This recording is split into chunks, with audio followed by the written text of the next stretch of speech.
জীবনে তিনটি গুরুত্বপূর্ণ শব্দ আছে যা বোঝা আমাদের কাছে খুব গুরুত্বপূর্ণ, এবং এই তিনটি শব্দের নিজস্ব অর্থ আছে। প্রথম হলো সঙ্গবদ্ধতা, অর্থাৎ একসাথে মিলে কাজ করতে হবে, একসাথে মিলে পরিশ্রম করতে হবে, সামনে এগোতে হবে। এরকম করতে পারলে আপনার শক্তি বৃদ্ধি পাবে, আপনার ক্ষমতা বৃদ্ধি পাবে, আপনি এগোতে পারবেন এবং অনেক দূরে যেতে পারবেন। দ্বিতীয় হলো আত্মবিশ্বাস। হেরে যাওয়া বস্তুও আবার জিতে নিতে পারবেন। যদি আপনার নিজের আত্মবিশ্বাস থাকে তাহলে আপনি কখনো পরাজিত হবেন না। এবং তৃতীয় হলো অহংকার। জয়লাভ করার পরেও কিন্তু এটা আপনাকে পরাজিত করতে পারে। সেই জন্য জীবনে সঙ্গবদ্ধ হন, আত্মবিশ্বাস রাখুন, কিন্তু কখনোই অহংকার করবেন না। এই অহংকার আপনার থেকে সব কিছু কেড়ে নিতে পারে। এই অহংকারের জন্যই মথুরাপতি কংস নিজের পতনের দিকে অগ্রসর হয়েছিলেন। এই অহংকারকে ত্যাগ করুন আর আমার সাথে ভালোবেসে বলুন, রাধা রাধা। এই সংসারে সব থেকে বেশি কঠিন কাজ কোনটা? কেউ বলবেন যুদ্ধ করা, কেউ বলবেন ধন অর্জন করা, আবার কেউ বলবেন জ্ঞান অর্জন করা সব থেকে বেশি কঠিন। এবার প্রত্যেক ব্যক্তির নিজস্ব অভিজ্ঞতা আছে আর সেই অনুসারে তার নিজস্ব একটা উত্তর আছে। সাধারণভাবে দেখতে গেলে এই সংসারে সব থেকে কঠিন হলো তপস্যা করা, অর্থাৎ সব কিছু ত্যাগ করে তপস্যায় নিজেকে বিলীন করে দেওয়া। এবার এর থেকে বেশি কঠিন এই সংসারে আর কি বা হতে পারে? এই সংসারে, এই সমাজে, নিজের পরিবারের মধ্যে থেকেও ধৈর্য ধরে সামনে অগ্রসর হওয়া, এটা হলো সব থেকে কঠিন কাজ। কারণ যখন আপনি তপস্যা করেন তখন সেখানে আপনার ধৈর্য ভাঙার মতো কেউ থাকেন না, না কোনো বন্ধু, না কোনো আত্মীয়, না কোনো শত্রু, কেউ না। কিন্তু যখন আপনি এই সমাজে, এই পরিবারে থাকেন, কোনো না কোনো ব্যক্তি এসে আপনার ধৈর্যের বাঁধ ভেঙে দেওয়ার ক্ষমতা রাখেন। তারা আপনার ধৈর্যের বাঁধ ভেঙে দেয়, আর কখনো কখনো তারা অনিচ্ছাকৃতভাবেই সেটা করে থাকেন। কারণ তাদের মানসিকতা আপনার থেকে আলাদা, তাদের কর্ম আপনার থেকে আলাদা, তাদের দৃষ্টিভঙ্গি আপনার থেকে আলাদা, জীবন যাপন আপনার থেকে আলাদা। সেক্ষেত্রে আপনি ধৈর্যচ্যুত হন, প্রসন্নতা আপনার থেকে ছিনিয়ে নেওয়া হয়। সেই জন্য এই সংসারে, এই পরিবারের থেকেও ধৈর্য ধরে সামনে অগ্রসর হওয়া কোনো পর্বতের শিখরে গিয়ে তপস্যা করার থেকেও অনেক বেশি কঠিন। আর যে ব্যক্তি এই সমাজেই, এই পরিবারে, সেই সকল মানুষের মধ্যে থেকে গিয়েও ধৈর্য ধরে অগ্রসর হতে থাকেন, যারা এই কাজটা শিখে নিতে পারেন, তারাই কিন্তু জীবনে আনন্দ লাভ করতে পারেন। এই ধৈর্যই শেষে আপনার জীবনে প্রসন্নতা বহন করে আনবে। তাই ধৈর্য ধরে জীবনের পথে অগ্রসর হন আর আমার সাথে ভালোবেসে বলুন, রাধা রাধা। আমরা যখনই কোনো গাছের চারা রোপণ করি তখন সবার আগে পরীক্ষা করে দেখি যে যেখানে আমরা চারা রোপণ করতে চলেছি সেখানকার মাটি আদৌ উর্বর কিনা, সেই মাটি সেই চারাকে বাড়তে সাহায্য করবে কিনা। যখন একটা চারা রোপণের আগে আমরা এত কিছু ভাবতে পারি, তাহলে কাউকে বিশ্বাস করার আগে আমরা কেন ভাবি না? জীবনে কখনো এই বিশ্বাসরূপী চারা কোথাও রোপণ করার আগে বোঝার চেষ্টা করুন যে যার উপর আপনি বিশ্বাস করতে চলেছেন সে কি আদৌ আপনার বিশ্বাসের যোগ্য কি না। ভেবে দেখুন সেই ব্যক্তি ভবিষ্যতে গিয়ে আপনার বিশ্বাস ভাঙতে পারে কিনা। এটাও ভেবে দেখুন যে যাকে আপনি বিশ্বাস করতে চলেছেন তাকে আপনি বিশ্বাস করলে নিজের জীবনের উদ্দেশ্যে আপনি অগ্রসর হতে পারবেন কিনা। আর তার জন্য প্রয়োজন সঠিক সিদ্ধান্ত, পরখ করা, কোনটা উচিত কোনটা অনুচিত সেটা বোঝা। আর তাতে কিন্তু আপনি সন্দেহবাতিক হবেন না, তাতে আপনি আরো নিপুণ হয়ে উঠবেন। তাই যদি আপনি নিপুণ হয়ে উঠতে চান তাহলে বোঝার চেষ্টা করুন, পরখ করে দেখুন, কোনটা উচিত কোনটা অনুচিত বুঝুন। আর বিশ্বাস তখনই করুন যখন আপনি 100% নিশ্চিত হবেন যে সে বিশ্বাসের যোগ্য। আসুন আমার সাথে ভালোবেসে বলুন, রাধা রাধা। রাধা কখনো কখনো আমার জন্য বড়ই সুগন্ধি আতর নিয়ে আসে, পারিজাত ফুলের মালা নিয়ে আসে আমার প্রসাধন করবে বলে, এবং আমার সব থেকে বেশি প্রিয় মাখন নিজে হাতে বানিয়ে আনে আমাকে নিজে হাতে খাইয়ে দেবে বলে, সবকিছু আমাকে প্রসন্ন করবে বলে। কিন্তু আপনি কখনো ভেবেছেন যে এই আতর কিভাবে বানানো হয়? সহস্র ফুলের পাপড়ি একসাথে পিষে নিতে হয়, তারপরে তার থেকে যে রস নিঃসৃত হয় সেই রস দ্বারাই আতর তৈরি হয়।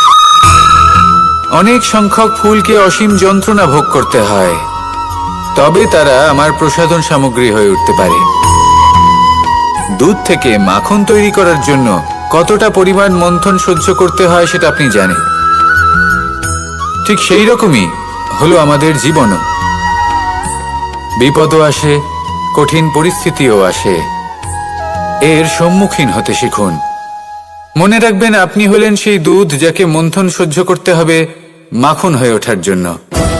মনে রাখবেন, আপনি হলেন সেই ফুলের মতন যাদের পিষ্ট হতে হবে সুগন্ধি আতর হয়ে ওঠার জন্য, যাকেই সংসার পছন্দ করে। কখনো কখনো জীবনে আপনার সাথে খারাপ শুধুমাত্র এই কারণে ঘটে যাতে আপনার শ্রেষ্ঠ রূপ এই সংসারের সামনে আসতে পারে। শুধুমাত্র কঠিন পরিস্থিতি এবং বিপদকে একটা সুযোগ হিসেবে দেখার চেষ্টা করুন। আপনার জন্য এই সংসার বদলে যাবে, সংসারকে দেখার দৃষ্টিভঙ্গি পাল্টে যাবে, আপনার ভাগ্য পাল্টে যাবে, আর এই মন প্রসন্ন হয়ে বলবে, রাধা রাধা। পাশা নামক এই খেলাটি আপনারা নিশ্চয়ই খেলেছেন, না খেলে থাকলে দেখেছেন, আর যদি দেখেও না থাকেন তাহলে নিশ্চিত রূপে শুনেছেন।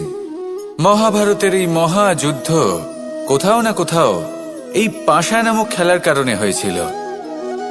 পাশার এই বিচিত্র খেলা, দান, এইসবের কারণে কেউ নিজের মাথায় রাজ মুকুট পরিধান করেছিলেন, আবার সেখানে পরাজিত হওয়ার জন্য কাউকে বনবাস ভোগ করতে হয়েছিল। কিন্তু এই খেলা সমাপ্ত হওয়ার পরে সমস্ত ঘুঁটি আর এই পাশার ছক একই পুটলিতে স্থান পেল। এটাই হলো আমাদের জীবন। এই সংসারে আমরা জয় পরাজয়ের বিষয়ে এতটাই ভাবি, এত চিন্তা করি যে এই জীবনের খেলার আনন্দটাই উপভোগ করতে পারি না। আর অবশেষে কি হয়? কেউ জয়ী হন, কেউ পরাজিত হন, কিন্তু দুজনেই একই স্থানে পৌঁছে যান। প্রত্যেক ব্যক্তি মৃত্যুর পরে একটি নির্দিষ্ট স্থানেই পৌঁছতে বাধ্য, কিন্তু ততক্ষণ এই জীবন, এই খেলা, তার আনন্দ উপভোগ করুন। এই সংসারে সেই ব্যক্তি শ্রেষ্ঠ স্থানে পৌঁছতে পেরেছেন যিনি এই সংসারকে প্রকাশ প্রদান করেছেন, যিনি কখনো জয় পরাজয় এ বিষয়ে ভাবেননি, শুধু এই জীবনের খেলার আনন্দ উপভোগ করেছেন। এটাই আপনিও করুন, আর আমার সাথে ভালোবেসে বলুন, রাধা রাধা। প্রত্যেক মানুষ নিজের জীবনে দুঃখ অনুভব করেন। প্রত্যেকের দুঃখ আলাদা হতে পারে। কারোর মনে এই দুঃখ থাকে যে সে তার বাবা মায়ের সব ইচ্ছে পূরণ করতে পারেননি। কেউ এটা ভেবে দুঃখ পান যে সে চিরকাল সদাচার করেছেন, সৎকর্ম করেছেন, কিন্তু তাও তাকে দুরাচারী বলে মনে করা হয়। কেউ এটা ভেবেও দুঃখ পান যে তার সামনে যে ব্যক্তি রয়েছেন তার চোখে তিনি শত্রু হয়ে উঠেছেন বা দুষ্ট হয়ে উঠেছেন, যেখানে তিনি হয়তো কোনো অনুচিত কাজই করেননি। এবার এই সমস্ত বিষয় নিয়ে ভেবে নিজের ব্যক্তিত্ব নিয়ে সন্দেহ প্রকাশ করবেন না। যদি নিজের ব্যক্তিত্ব নিয়ে কোনো সন্দেহ থেকে থাকে তাহলে কর্ম সংক্রান্ত প্রশ্ন করুন যে আপনি যা করেছেন তাতে কি উচিত ছিল, কি অনুচিত ছিল। যেটা প্রয়োজন সেটা এটা বোঝার যে আপনার অন্তর্মন, আপনার বিবেক আপনাকে কি বলছে, আর আপনার অন্তর্মন আর আপনার বিবেক আপনাকে যেটা করতে বলবে শুধু সেটাই করুন। আর তারপরে এই সংসার কি বলবে, কি ভাববে সেসব নিয়ে ভাবতে যাবেন না, কারণ এই সংসার তো ঈশ্বরকেও প্রশ্ন করে থাকে, ঈশ্বরকেও দোষী মনে করে। কখনো কখনো যখন কোনো ঘটনা মানুষের ইচ্ছা অনুযায়ী ঘটে না, তখন মানুষ এটা বলে যে হে ঈশ্বর, আপনি আমার পাশে থাকলেন না, আপনি বড়ই কঠোর, এটা আপনার দোষ। যেখানে বেশিরভাগ সময় হয়তো সে নিজেই নিজের কর্মফল ভোগ করছে, আর কখনো কখনো ঈশ্বর হয়তো তার জন্য আরো ভালো কোনো পরিকল্পনা করে রেখেছেন, কিন্তু মানুষ সেটা বুঝতে পারে না। তাই দিনের শেষে যেটা প্রয়োজন সেটা হলো নিজের মনের কথা বুঝতে হবে। আপনার বিবেক কি বলছে শুধু সেটাই করুন আর সামনে এগোতে থাকুন। আমার সাথে ভালোবেসে বলুন, রাধা রাধা। পরিবর্তন, এটা হলো সৃষ্টির অমূল্য নিয়ম। এই সংসারে সবকিছু সময়ান্তরে পরিবর্তিত হয়, এই সময়ও পরিবর্তিত হয়। পরিবর্তন চিরকাল হয়ে এসেছে আর চিরকাল হতে থাকবে, কিন্তু এবার আমরা সেই পরিবর্তন কিভাবে লাভ করব যেটা আমাদের প্রয়োজন, যেটা আমরা চাই। আমরা জীবনে বিকাশ চাই। এই বিকাশ কিভাবে লাভ করতে পারি? এই প্রকৃতি কিন্তু আমাদের অত্যন্ত উত্তম উদাহরণ দিয়ে বুঝিয়েছে। একটি বিন্দুর উদাহরণ দিয়েছে যা ভবিষ্যতে একটা বিশাল নদীর আকার ধারণ করে। এটা কিভাবে হয়? মেঘ থেকে একটি বিন্দু ঝরে পড়ে সেই পর্বতের ওপর যেখানে হিম আছে। সেই হিমের সংস্পর্শে আসা মাত্র সেই বিন্দুর সাথে আরো বেশ কিছু বিন্দু যুক্ত হয়। তারপর তারা অগ্রসর হয়, আরো কিছু বিন্দু যুক্ত হয়, আস্তে আস্তে একটা ক্ষীণ ধারার রূপ ধারণ করে এবং সেটাই ভবিষ্যতে আরো এগোতে থাকে। অনেকটা যাওয়ার পর যখন অনেক সংখ্যক বিন্দু একসাথে যুক্ত হয় তখন সেটা বিশাল নদীর আকার ধারণ করে। এবার আমরা মানুষ বলে আমাদের সাথে এই নিয়মের অন্যথা হয় তা নয়। আমরাও এই প্রকৃতির অংশ, আমাদের ক্ষেত্রেও একই নিয়ম প্রযোজ্য। যখন পরিশ্রম করে অনেক সংখ্যক বিন্দু আমরা একত্রিত করব তখনই পরিবর্তনের নদী প্রবাহিত হবে। প্রয়োজন হলো নিরন্তর পরিশ্রম করা এবং ধৈর্য ধরা। এটা করতে থাকুন, জীবনে সবকিছু লাভ করতে পারবেন, কারণ প্রকৃতি আমাদের এটাই শিখিয়েছে। আর আমরা এই ব্রহ্মরই একটি অংশ, যার দ্বারা এই ব্রহ্মাণ্ড নির্মিত। আসুন আমার সাথে ভালোবেসে বলুন, রাধা রাধা। কখনো এই প্রকৃতির দিকে তাকিয়ে থাকবেন। এই প্রকৃতি অনেক ধরনের শিক্ষা দেয়।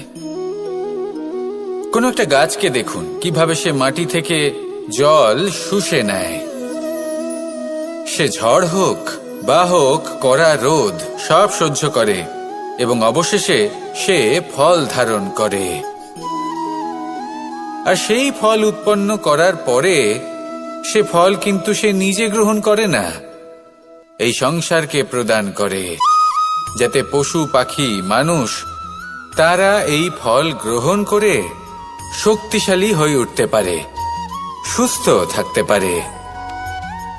সেভাবেই নদী, সরোবর এরা নিজেরাও কিন্তু নিজেদের জল গ্রহণ করে না, মাটিকে প্রদান করে, পশু পাখিকে প্রদান করে। সূর্য নিজেও নিজের জন্য প্রজ্বলিত হয় না, সে প্রকাশ ছড়িয়ে দিতে চায় আমাদের সবার কাছে, সে আলো পৌঁছে দিতে চায়। এই প্রত্যেকের কর্মে পরমার্থ নিহিত আছে, আর সেই জন্যই এদের সকলকে পুজো করা হয়। তাই মনে রাখবেন, আপনার কাছে জীবন যাপনের অতিরিক্ত যা কিছুই আছে তা পরমার্থের জন্য। তাহলে তার সদ্ব্যবহার করুন আর আমার সাথে ভালোবেসে বলুন, রাধা রাধা। আমরা প্রত্যেকেই অবশ্যই এমন সময় দেখেছি যখন অনেকগুলো সমস্যা একসাথে আমাদের জীবনে এসে পড়ে। সমস্যা আমাদের প্রত্যেকের জীবনেই থাকে। আমরা তার সমাধান খুঁজতে চেষ্টা করি, কখনো সমাধান খুঁজে পাই, আবার কখনো যতই চেষ্টা করি না কেন কোনো সমাধান খুঁজেই পাই না। আর যখন এটা হয় তখন মানুষ অত্যন্ত বিচলিত হয়ে পড়েন। নিজের আত্মীয় স্বজন, নিজের বন্ধু বা সংসার এদের ওপরে এই দোষ চাপিয়ে দেন যে এদের জন্যই এই সমস্যা এসেছে। এবার যদি আমি আপনাকে কোনো পরামর্শ দিই তাহলে এটাই বলবো যে দৃষ্টিভঙ্গি পাল্টে দেখুন। এই দৃষ্টিভঙ্গি দিয়ে দেখুন যে এই সংসারে যে সমস্যায় আসুক না কেন তার জন্য কেউ দোষী নয়, না আপনি না অন্য কেউ। এই পুরো খেলাটাই আপনার মানসিকতা, আপনার দৃষ্টিভঙ্গির, আপনার মনের। কিভাবে বোঝাচ্ছি? যখন আমাদের মন শক্ত থাকে তখন কঠিন থেকে কঠিনতর পরিস্থিতিও আমাদের জীবনে খুব বেশি হলে প্রতিস্পর্ধা হয়ে থেকে যায়। সেখানে যদি আমাদের মন দুর্বল থাকে, তখন অল্প কঠিন পরিস্থিতিও আমাদের কাছে খুব বড় সমস্যা হয়ে যায়, তাই না? একটা শক্ত মন কঠিন পরিস্থিতিকে প্রতিস্পর্ধা হিসেবে দেখে আর তার মধ্যেও একটা সুযোগ খুঁজে নেয়। আমাদের শুধু এটাই করতে হবে। এই সংসারে অন্য কাউকে দোষী মনে করলে আপনার সমস্যা দূর হয়ে যাবে না।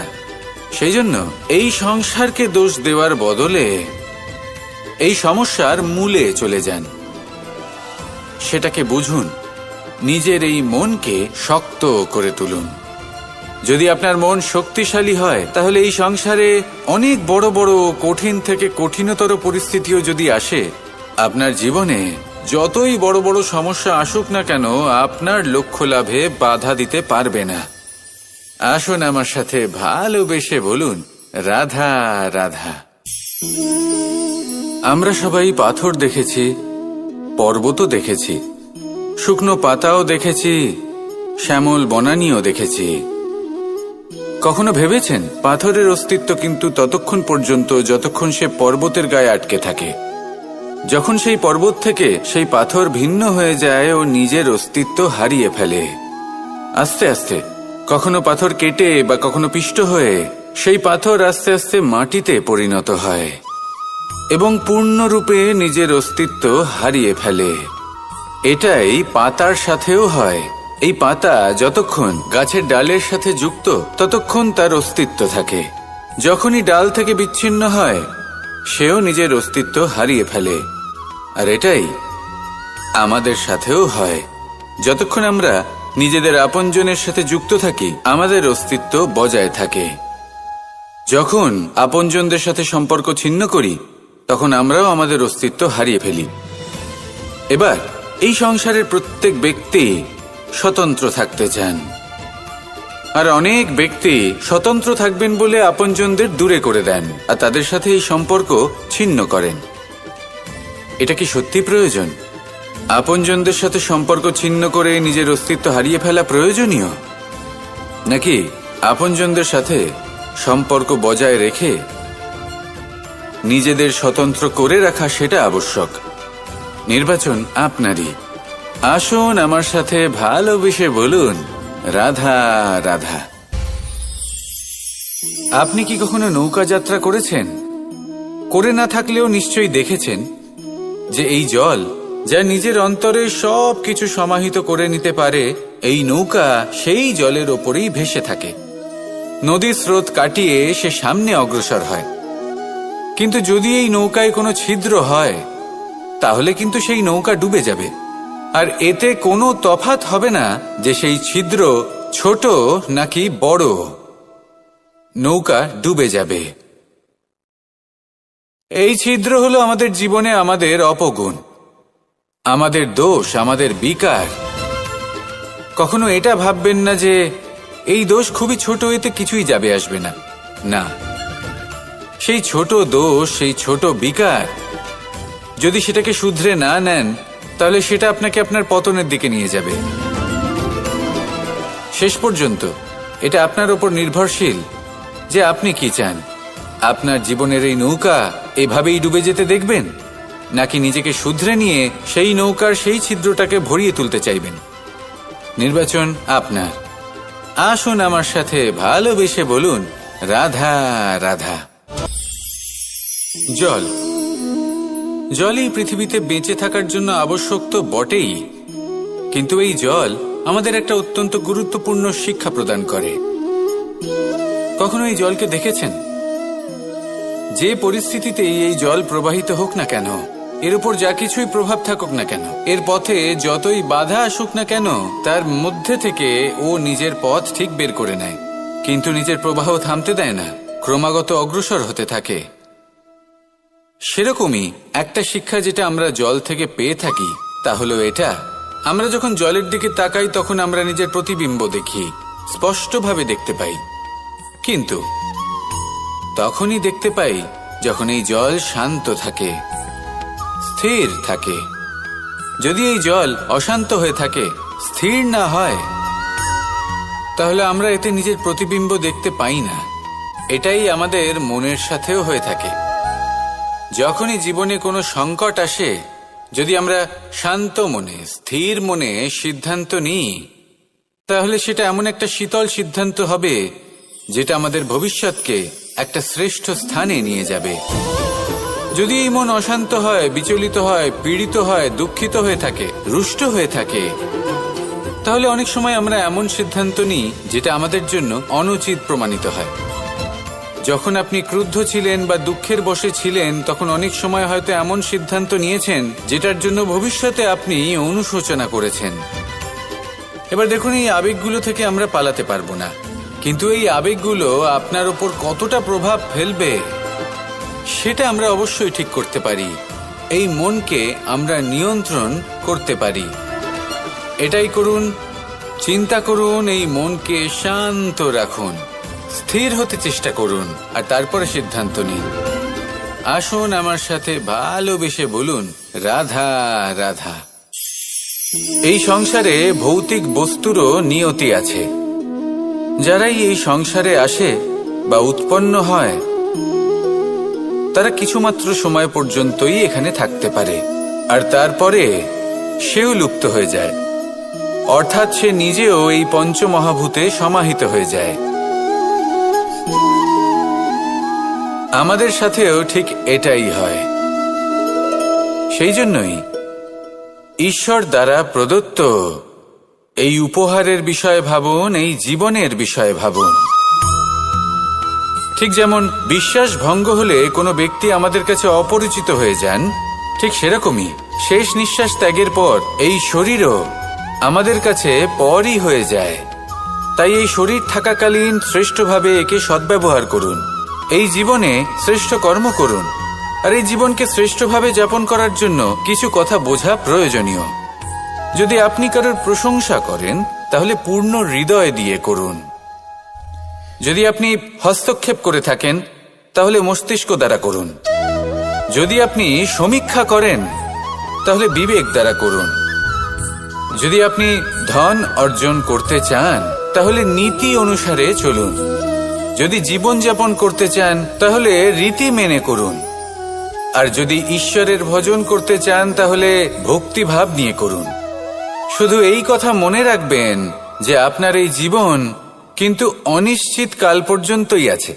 কতক্ষণ আছে সেটা কেউ জানে না। তাই কিছু মুহূর্ত যেটা যাপন করতে আমরা এখানে এসেছি, সেখানে ক্রোধ, অহংকার, ঈর্ষা, এইসব আবেগের কি গুরুত্ব বলুন তো? এগুলো ত্যাগ করুন। মানুষকে ক্ষমা করতে শিখুন, আস্তে আস্তে বিশ্বাস করতে শিখুন। এই সংসারে নিঃস্বার্থভাবে প্রেম করতে শিখুন, আর সবার মধ্যে আনন্দ বিতরণ করুন। তাই এই সব গুণ যদি আপনি আত্মসাৎ করতে পারেন, তাহলে আপনার জীবনে শুধু আনন্দ এবং আনন্দই বিরাজমান হবে। আসুন আমার সাথে ভালোবেসে বলুন, রাধা রাধা। এবার কখনো কখনো জীবনে আমাদের মনে হয় যে চতুর্দিকে শুধুমাত্র অন্ধকারই হয়ে আছে। প্রত্যেকেরই তা কখনো মনে হয়। আর তখনই আমাদের নিরাশ হলে চলবে না, আমাদের দুঃখী হলে চলবে না। সেই সময় আমাদের খুঁজতে হবে নিজেদের আশেপাশে, চতুর্দিকে, আর কোথাও না কোথাও আমরা প্রকাশ অবশ্যই দেখতে পাব, আশার একটা কিরণ অবশ্যই দেখতে পাব। কেউ এমন একটা কর্ম করেন যেটা দেখে আমরা প্রেরিত হয়ে যাই, আর এমন কোনো কর্ম যদি আপনারা করেন, তাহলে সেই কর্ম আপনার মনকে প্রসন্ন ভাব, আনন্দ এবং ভালোবাসা দ্বারা ভরিয়ে তুলবে। আপনার অন্তরের সেই অন্ধকারের অন্ত করবে, দুঃখেরও অন্ত করবে। আর এই মন প্রসন্ন ভাব নিয়ে বলবে, রাধা রাধা। যদি কোনো সিংহ বানরের মতো গাছে চড়তে চেষ্টা করে, তাহলে কি হবে? একটা মাছ যদি মাটিতে হাঁটতে চেষ্টা করে, তাহলে কি হবে? তারা বিফলই হবে। কিন্তু এরকম কেন হয়? তার কারণ হলো প্রকৃতির রচনা কিছুটা এরকম। এখানে প্রত্যেকটি ব্যক্তিকে, প্রত্যেকটি প্রাণীকে আলাদা আলাদা গুণের অধিকারী করা হয়েছে, এবং সকলকে একটা সীমাও প্রদান করা হয়েছে। এবার এই যে বৃক্ষ, পশু, পাখি, এদের মধ্যে সেই ক্ষমতাই নেই যে এরা নিজেদের যাচাই করতে পারবে, নিজেদের সীমাগুলো বুঝতে পারবে, নিজেদের সদ্গুণগুলো চিনতে পারবে, এরা সেটা করতে পারবে না। কিন্তু মানুষ তো আলাদা।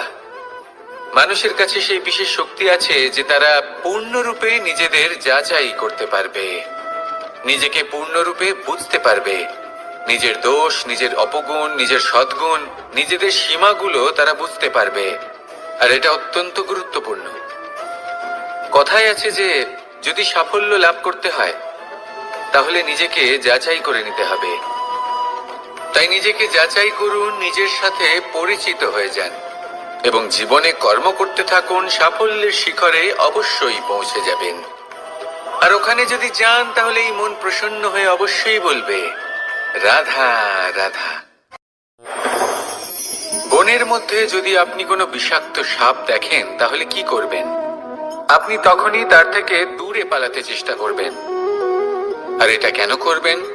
নিজের রক্ষার্থে। এই কথা আমি নয় মেনে নিলাম, কিন্তু নিজের জীবনে এটা করেন না কেন? আপনি যেখানেই যান, যে স্থানেই যান না কেন, প্রত্যেক সময়, প্রত্যেক মুহূর্তে এমন বিষাক্ত সাপ আপনি অবশ্যই খুঁজে পাবেন। আর সেই সাপ নয় যাদের আপনি বনে খুঁজে পাবেন, এরা হলো সেই সাপ যা আপনাকে পাপ করতে বাধ্য করবে। আপনার অন্তরের বাসনা, ক্রোধ, অহংকার, লোভ, ঈর্ষা এদের বৃদ্ধি ঘটাবে। দেখুন, বনের এই সাপ আপনাকে একবার ছেড়ে দিতেও পারে, ছোবল নাও মারতে পারে, কিন্তু এই যে পাপরূপী সাপ আছে তা অবশ্যই ছোবল মারবে।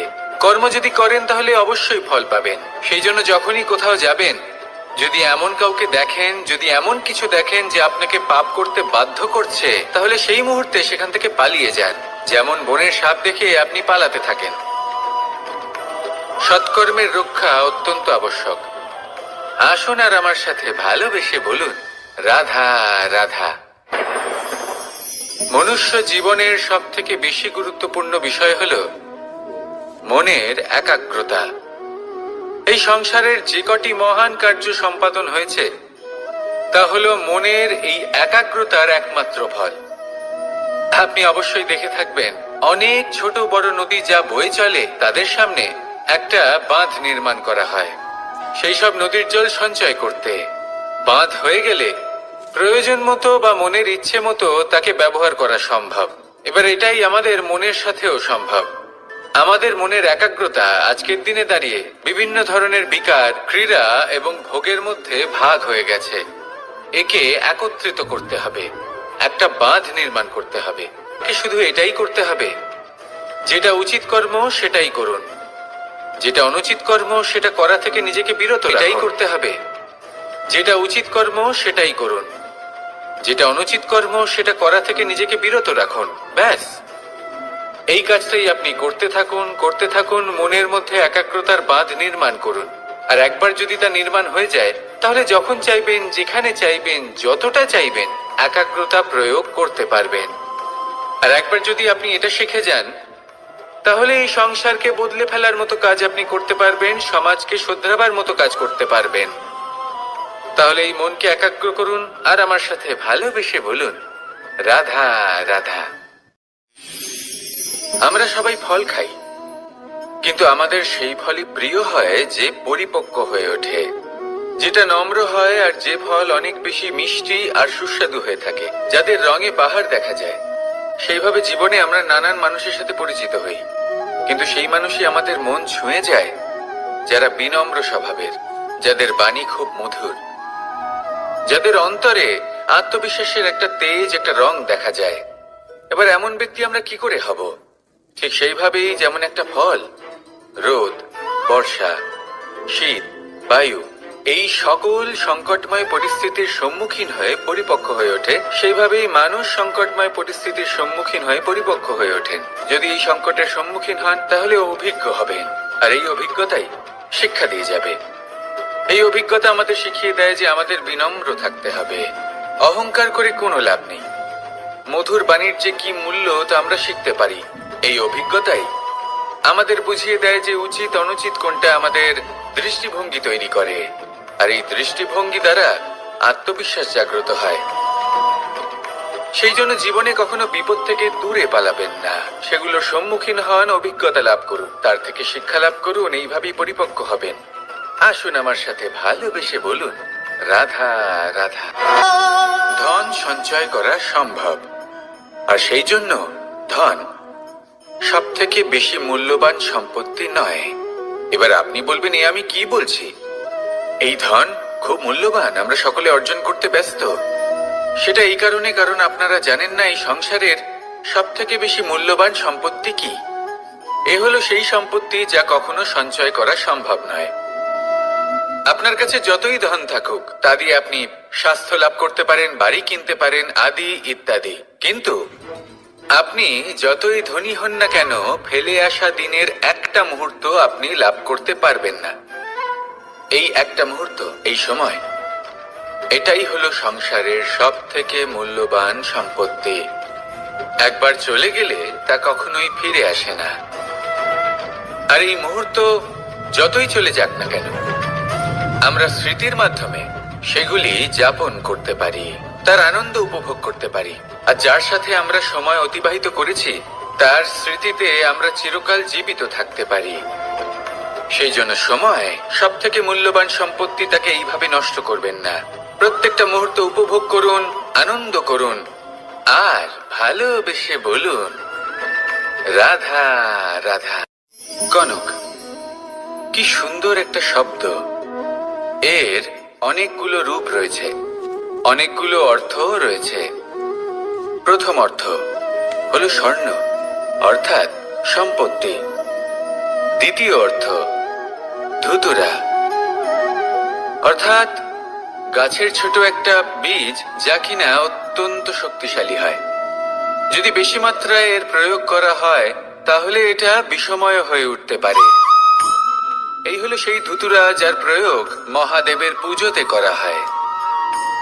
এবার প্রশ্ন হলো এটাই যে এই স্বর্ণ এবং এই ধুতুরার মধ্যে মিল কি রয়েছে। মিল হলো এটাই যে এই দুটোই মানুষকে মত্ত করে তোলে। ধুতুরা মানুষকে তখন মত্ত করে যখন তাকে সেবন করা হয়, কিন্তু স্বর্ণ, ধন, সম্পত্তি, মানুষ এটা যতটাই অর্জন করে নেয় সেটাই যথেষ্ট। এই স্বর্ণ মানুষের ভাবনা চিন্তা করার ক্ষমতাকে বশ করে ফেলে।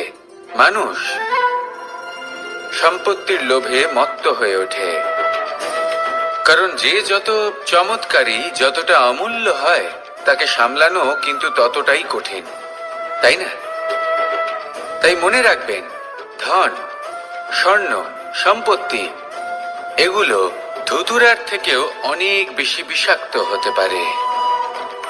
তাই এর ওপর আত্মসংযমের একটা কবচ পরিয়ে রাখবেন এবং বিবেকের শক্তির সাথে এগুলো প্রয়োগ করুন, তবেই কল্যাণ হবে।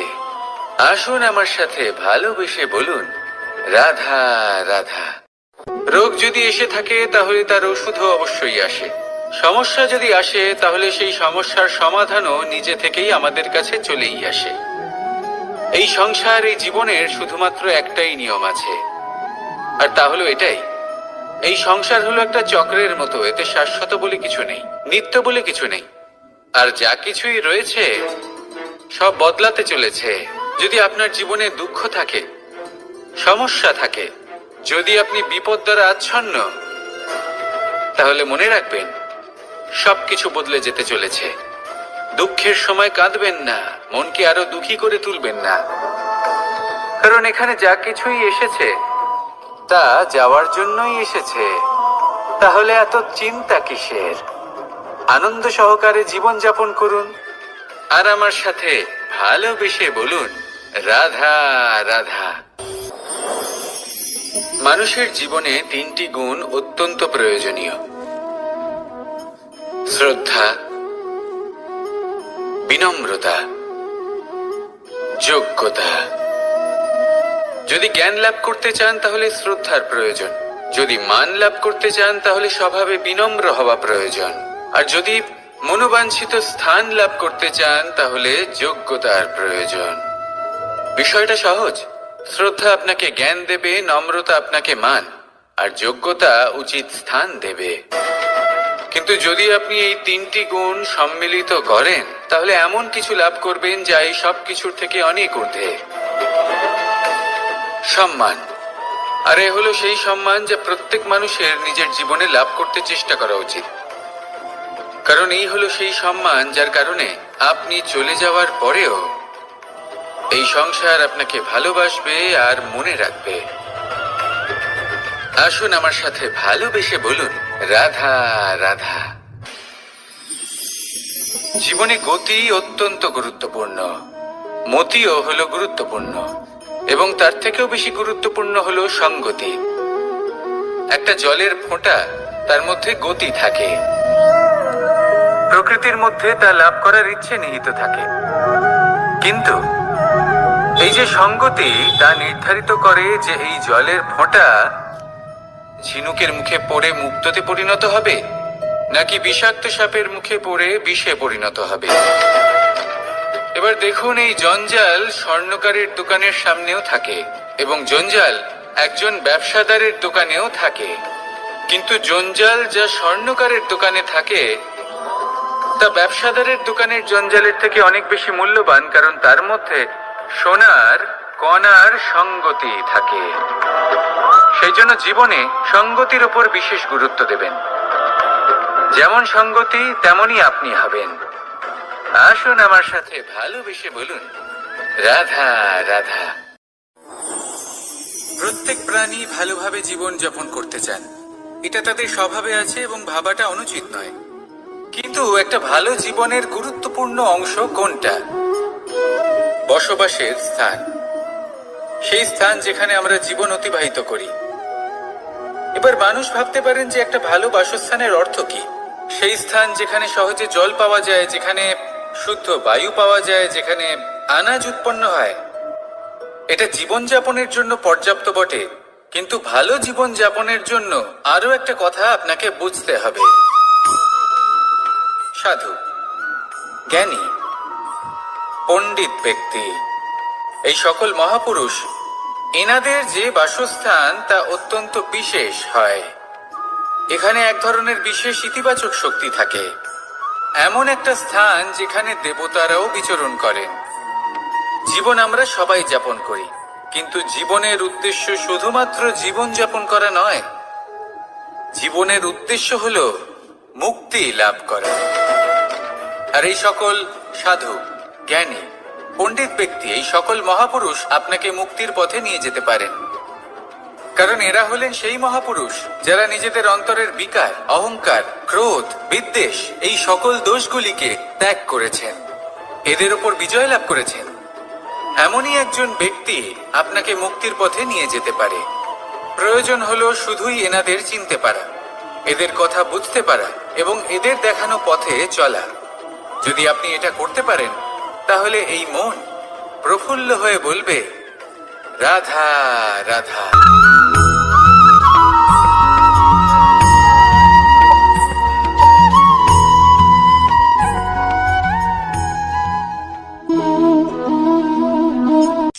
এই শুকনো পাতাটিকে দেখুন, নিষ্প্রাণ হয়ে পড়েছে।